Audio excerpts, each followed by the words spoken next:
Thank you, ladies and gentlemen. Rhubarb, because I can't read any of it. Anyway, welcome back to part 2 of the 122nd on the nail literary gathering. It's open mic time, and first out of the chaps, to use a greyhound analogy, is Mr. Ben Thompson. When I first went to London in the 70s, there was a film. It was very trendy. Can I ask people to tell me a film? I know. Film by Tarkovsky called Solaris, based on a novel by Stanislav Lem. It was remade quite recently with George Clooney as the spaceman, so some of you may have seen it. So this poem is sort of a tribute to that film and that novel. It's called Solaris, after Stanislav Lem. I was alone in the empty ocean. Along came a spar of wood. I clung to it as it was dry, for who knows how long. It became, however, waterlogged and sank, the ocean empty again and I adrift. But look, along came a dry spar. I took it, clung to it, for who knows how long, another lifetime, till it too took on water and went down into this empty and featureless sea. But came another dry spar, and I started to understand that this ocean itself did produce them, as this ocean did take them away. And how should I explain this to those on the mainland drowning?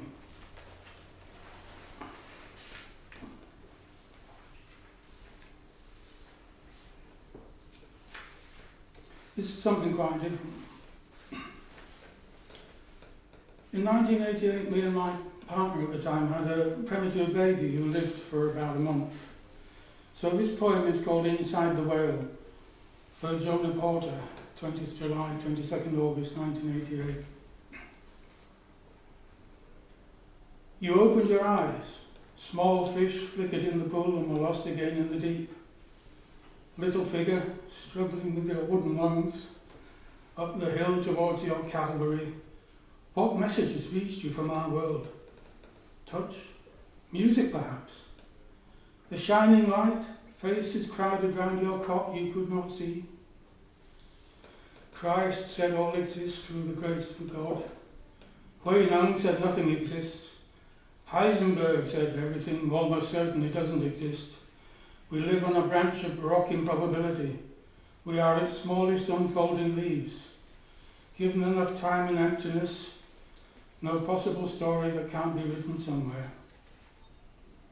Did you dream inside the whale of what it is to be a man, a Mozart, a Picasso, or a man driving in shirt sleeves through the night to visit a sick baby in his cot?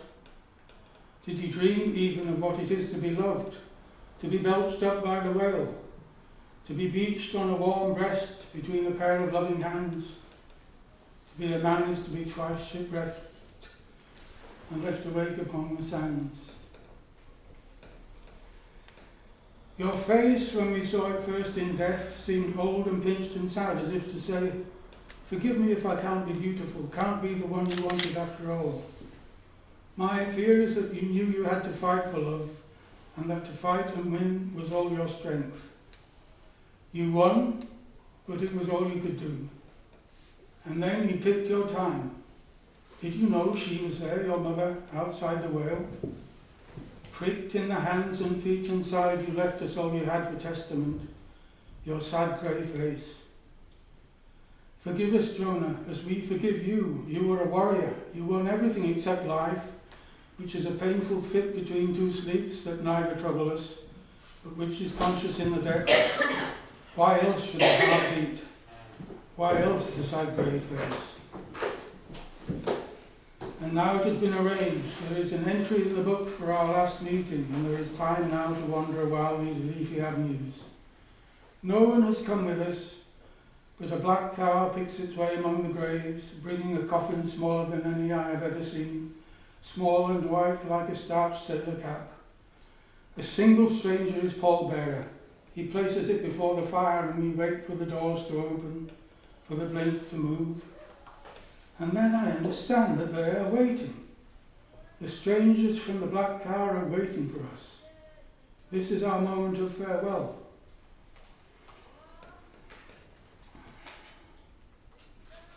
Another short poem. In 1944, my Uncle Frank Thompson went as a liaison officer with a group of Bulgarian partisans into Bulgaria, where he was captured by the Nazis and executed. In 1994, there was a little ceremony in Litokovo organised by the Bulgarian government, and I went up there to commemorate the 50th anniversary of the execution. So this poem is called Litokovo, in memoriam of Frank Thompson. A bugle plays the last post, we lay flowers, and for a moment I was still as you. 50 years ago you gave your life for something that I still can't find a name for. Does it matter? Only the deadened spirit needs to ask why one should give his whole life, everything. The doing answers for itself. It seems a monument is sealed wherever youth stands upon honour until death, the touchstone of the real. Here no one comes, no flowers fade, time gathers dust over a soldier's grave. I stand within the shadows, knowing you are close, and are as well as I am when I sleep, knowing no more than you do when I'll wake.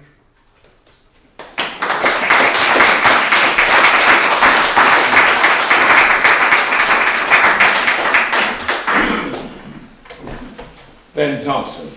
Michael Durack. Okay, this poem is called At the Sign of the Swinging Cymbal. Down, you should know this. It was a signature tune for the BBC Live programmes, Pick the Pops. Alan Fluff Freeman. That's right. It's Larry Gogan's dead travel and prompted all this carry on. That's right. Okay. Won't be dry out. Sunday afternoon, we tuned the dial to the BBC Live programme, Pick of the Pops. Alan Freeman's Machine Gun Staccato, his signature tune all over the place. We two, neither here nor there, fish nor fowl, child nor teen, in the maelstrom of what we now call puberty, when love was a construct of MGM and HMV.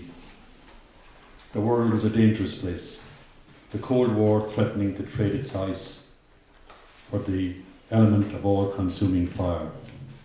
Spies in every corner, Marilyn dead. And though we'd never signed Roses Are Red in a sweetheart's autograph book, or posted a letter sealed with a kiss, or knew how breaking up was hard to do, school in September would take us to a town that flaunted an Italian cafe, a jukebox, and convent girls who might just look our way, even hold hands, or offer us their lips. Meantime, we'd keep on worshipping at the sign of the swinging cymbal, a cheery greetings, pop pickers, heralding the countdown to the latest number one. I think that programme began in 1962. Some of the songs I mentioned there were from that year. And again, just to show how old I am, in my school days I learned Latin as a subject. And didn't particularly like the subject, or I wasn't particularly good at it, and I can't claim to speak fluent Latin, but I have thrown a few Latin phrases into this poem, which is called In Crowd. I'm in with the in crowd, I mix with the in loco parentis folk, drink with the in vino veritas set, work out with the in corpore sano guys, worship with the in excelsis sect, occasionally in flagrante, rarely in extremis, often in cahoots, my in tray permanently full. I'm sometimes incognito, never in absentia, always in situ, usually in Latin.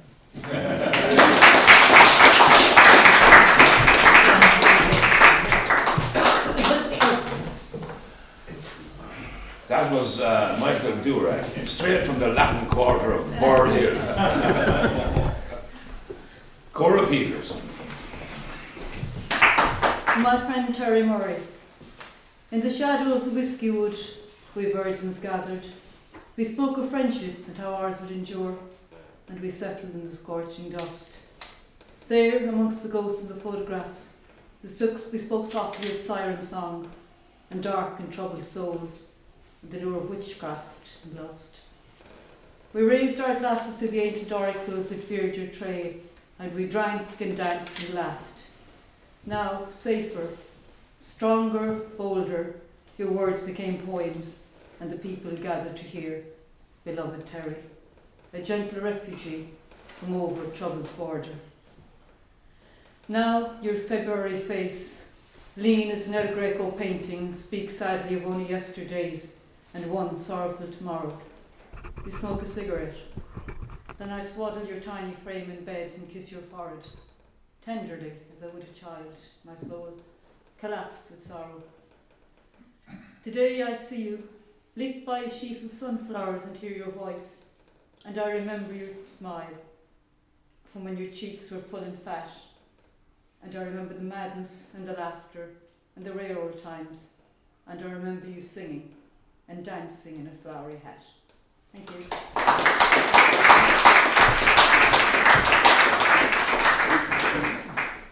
Thank you very much, Cora.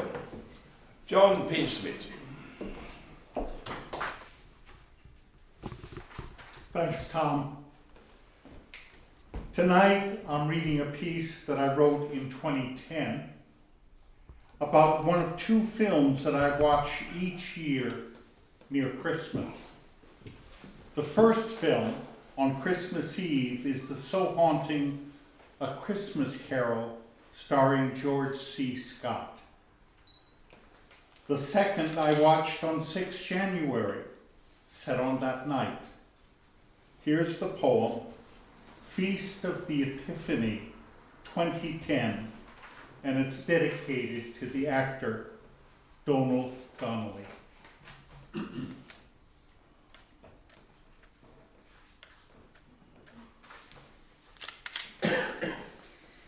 BBC TV Scotland saved our 2 quiet New Years. The bold hogmanay, bagpipes, drums and fiddles, fireworks, but best of all, minutes past 12, lead crystal champagne in our hands, Burns's Auld Lang Syne, sung softly, more poignant each year on this night to look back, remembering those we've lost, drinking not with, but to them. Scotland's ploughman poet is honoured again on 25 January. Burns Night, a feast of haggis and single malt, poetry and song. Joyce's 1904 Dublin is celebrated on Bloomsday, and like Burns, there should be a Joyce night also. Each 6th of January, it unfolds quietly in front of the fire in our old kitchen. Muscadet for her, single malt for me, as we feast on John Huston's last masterpiece, The Dead, set on this night. Huston died before it was released. His swan song is Joyce's Dublin dinner party on Usher's Island, where not much seems to happen beyond their petty, separate vanities, until the exquisitely recited Donal Ode transports a few of them, and Gabriel's speech, so fretted over, is happily behind him, and everything winds down, along with comic relief from poor drunken Freddie Malins, one of the last guests to leave. But the sting is in the tale. As she comes down the stairs, Greta, by chance, hears Mr. Darcy singing The Lass of Aughrim. Huston frames her in stained glass, lost to this world. Back at their hotel, still distracted, she relives a haunting memory from her youth and collapses in tears to sleep, leaving Gabriel to his shattering epiphany. Life imitates art. As we watch this story unfold on this night each year, we are further moved as, following its director, one by one the actors too are becoming shades. Donald McCann, Frank Patterson, Sean McClory, Dan O'Herlihy, and on 4 January, Donald Donnelly, who played Freddie Malins. Gabriel's epiphany is ours. Thank you.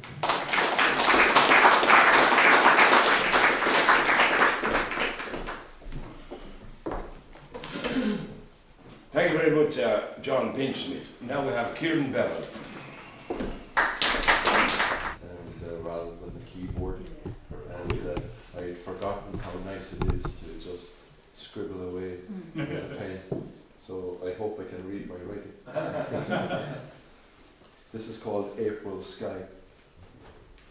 Beneath the uncertain sky of light and shade, rainbows and promises were made. When our fledgling love had taken flight, and the feathered sky was full of song, we walked the railway line, a stairway fallen to the ground, but we imagined we were heaven-bound. Sleepers checked our steps, and conversation kept pace. The rows of stones we skimmed in strides were broken words that fell like hail in frozen time. Rusting rails snaked each bend. It was like a dance that never brought us face to face, but led us to the end of the line. I was yours then, and you were mine. Our train of thought was one, but when the clouds had scattered, you too were gone.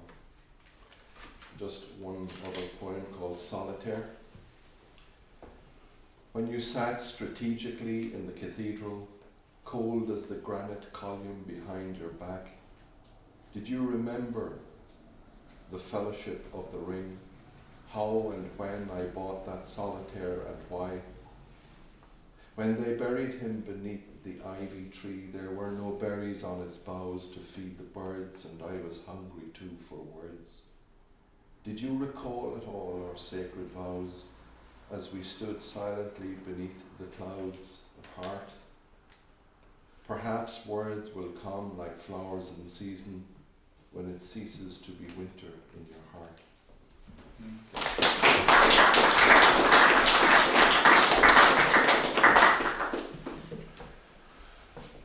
Thank you, Kieran. I was reminded of the words of a famous comedy scriptwriter and comedian, apropos writing, and I refer to Marty Feldman, who suffered for his art and directed a version of Bourget in a Dare manner. But to get back to what Marty said, the pen is mightier than the sword, and considerably easier to write with. Think of these things, Brother Bevan, as you run after geese to get quills. Anyway, where there's a quill, there's a way, and possibly in your case, a masterpiece. Enough of that. Mel Wyatt.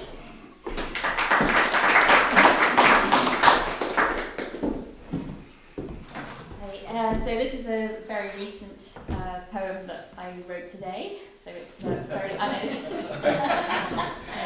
Probably revisit it in a week or two and do a little bit more work. So I was kind of struggling, really not really knowing what to write or how to get started, and I hadn't been writing for a while, so I thought, just try and make myself do something. So I started off just writing about just what was going on. So all the images of the poem are actually everything that's falling apart in my house. It's all true. And then I kind of, managed to find a way from like I'm sitting here unable to write a poem to actually crafting something into a poem, which seems to have it's a lot about the process here. I think I managed to find ways that I realised kind of what I was writing about and what I needed to say. So I'm always writing about the state of the world, I suppose, as a lot of you know, and this poem I thought wasn't doing that, and then I realised, it kind of was as well. So it's called At least you're not fretting about climate change. When your best ideas are stored in note form on the hard drive of a laptop that won't boot up, despite the man saying he'd fix it. And the last poem that inspired you is lost on your Facebook feed, and this morning's quest to find it was a unicorn hunt you were lucky to escape from. Your emotions are packed into sealed containers like pre-prepared meals and frozen. And when you go to defrost them, the freezer door comes off in your hand, because the missing screw is at an awkward angle that you couldn't quite reach when you tried to replace it. And your mind is the waste pipe beneath the sink in the bathroom that won't stay connected, and you daren't turn the tap on, or water will gush all over the floor. Maybe it's procrastination, but your nose is distracting you, the way thoughts do when you try to meditate, so you go downstairs to investigate the smell of burning plastic. Last night's leftover dinner has been marinating in the melted handle of a serving spoon. And when you mentioned it, instead of help to clean the mess, you get the blame. You didn't turn the oven on, but you put the spoon in the tray.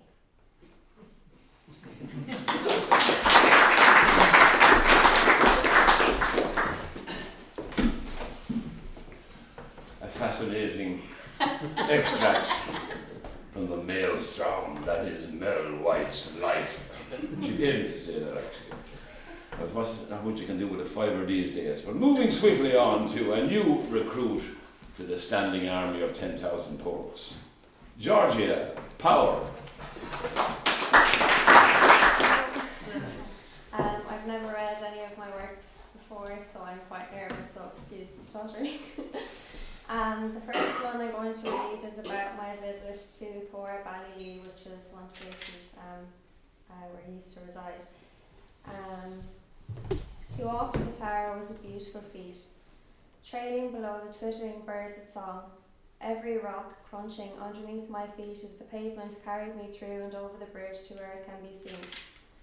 The mystical tower stood like an immortal monument, guarding over the lake's edge yet welcoming any neighbouring birds.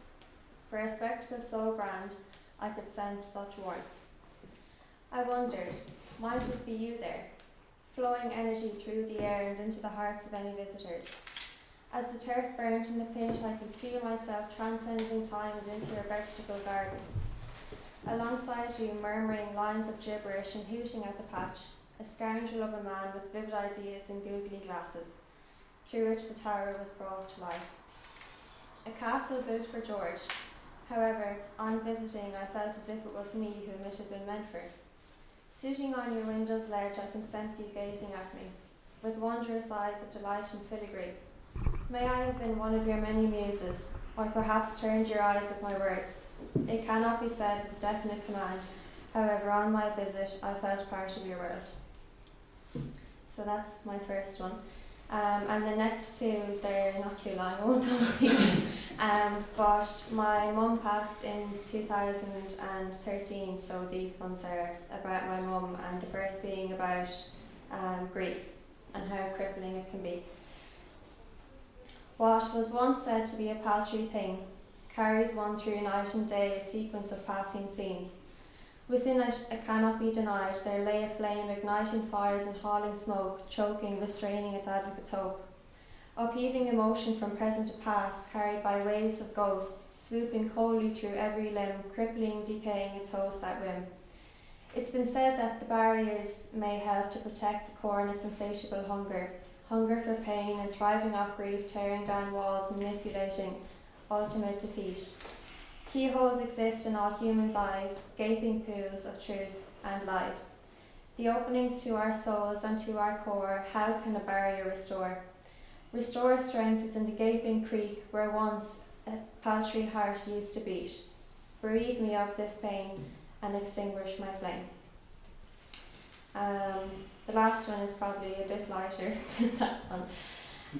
But it is also about my mum and just about symbols that were kind of popping up in my house, and I'm kind of cynical, but I was taking a bit of hope from these.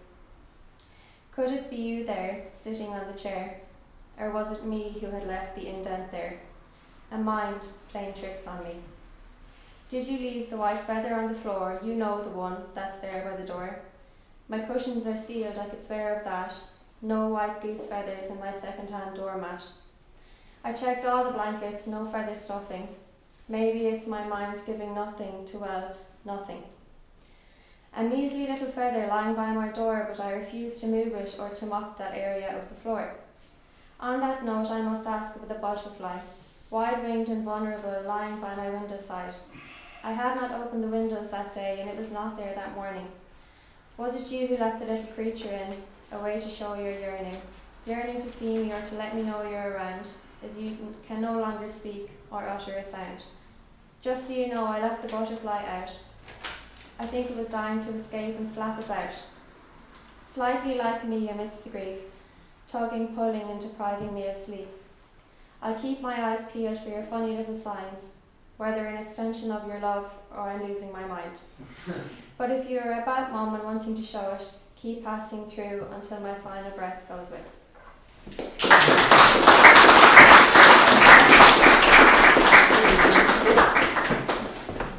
Thank you very much, Georgia Power. Eamon Linsky. Well, I read two poems from my book, which I've left a few copies down there. It's time. The first poem, Mel mentioned climate change.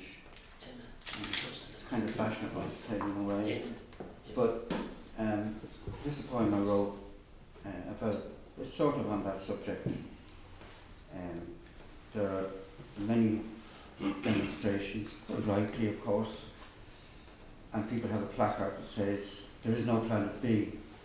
But of course there is a planet B, but we won't be on it. Thing to remember too about here is how we all came out of Africa, apparently. The poem is called Down to Africa. We will do our best to destroy the earth, kill off her animals, despoil her rivers, raise her trees, whose roots prevent whole villages from washing away. And like that time, we're told, an asteroid wiped out Tyrannosaur and Stegosaur that ranged across her lush Cretaceous plains. We will annihilate ourselves, but Earth will clothe herself afresh, the way she greened the terraces of Angkor Wat, the ruins of Machu Picchu, dressed the wounds of Pripyat's sad, contaminated streets. And then, it's down to Africa again. Another poem, which is kind of on that subject. We know the troubles that the Australian people have with the fires. And a seemingly obdurate government about what's happening. This goes back about 3 years when there was a decision made that the Australian government would dump dredge spoil into the Great Barrier Reef. When I read it, I could not believe that anyone would do that. And there was a huge demonstration, and it didn't happen, except a little bit did happen. The argument seemed to be that there was so much Great Barrier Reef, it didn't really matter a lot to take a little bit out of it. So I wrote this poem on lament about that. Where will you go, my delicate sea dragons, tiny pipefish, placid yellow tangs and clownfish, soon to be entombed beneath 3 million cubic metres of dredge spoil poured into your Great Barrier Reef? My sorrow for you, whale shark and hammerhead and sleek green swordfish suddenly dispossessed of your ancestral homelands. You, crayfish and devilfish, what will you do unhoused from all your fragile labyrinths of coral? Where will you flee, my panic-stricken cone snails, struggling out in long, disordered lines along the ancient skeletal deposits? How will you escape, crazed refugees, the dread bombardments that will crash around you? What protection now the camouflage, the patterns that patterns you, the colours of your kingdoms, branded sea crate, bright striped angelfish, blue surgeonfish. What use the rainbow hues of trout and wrasse against the coming onslaught? No Poseidon rises from the depths to stop the fast approaching caravels. Old Neptune and his sea nymphs are long driven from their underwater caverns, vanished like the fierce Tasmanian tiger, vanished like the Christmas Island shrew, the bubak, paradise parrot, dusky flying fox, King Island emu, red-crowned parakeet, southwestern bristlebird, white-throated pigeon, Norfolk Island silver eye. Thank you.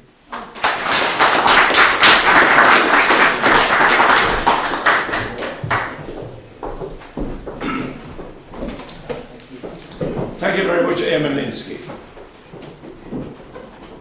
You're not waiting for the national anthem, for God's sake. There's more of it. Anyway, is there anybody left who might use this platform for all sorts of crazy stuff, like throw your hat in the ring and declare your intentions regarding becoming the next mayor of Limerick? Your bloody secret is safe with us, okay? Now we see that the Beaujolais was to blame, which is strange because there isn't a drop of it in the house. Now, I have to thank Eamon Linsky, Georgia Power, Mel White, Kieran Bedlam, John Pinchmith, Cora Peters, Michael Durack, Ben Thompson, and our special guest, Miles Green, for On the Nail Literary Gathering 122. Now, there's a little more housekeeping for those of us who have been found in a certain premises. And unfortunately, this happening is clashing with another happening, which has a strong poetic endeavour. As Dominic said to me, if you have to drag poetry in somehow, try and do it. Well, now, in recent years, Burns Night, which celebrates Robbie, the Scottish one, and has been held in Bobby Burns' bar in O'Connell Avenue. This year, the whole kit and caboodle has moved down to the house of Mick Dolan. And that's on the 25th of January, as all you Scottish people know. Aye. But unfortunately, it's clashing with a reunion in Tom Collins's of those of us who were younger then, who used to drink there back in the 70s and 80s. So some of us will be on Barney Sheehan's bicycle going between the two venues. That's about the size of it, folks. Keep on keeping on, keep writing, keep reading, stay alive. Good night. Sponsor. Right, this is good for Chairman. Richard Faber.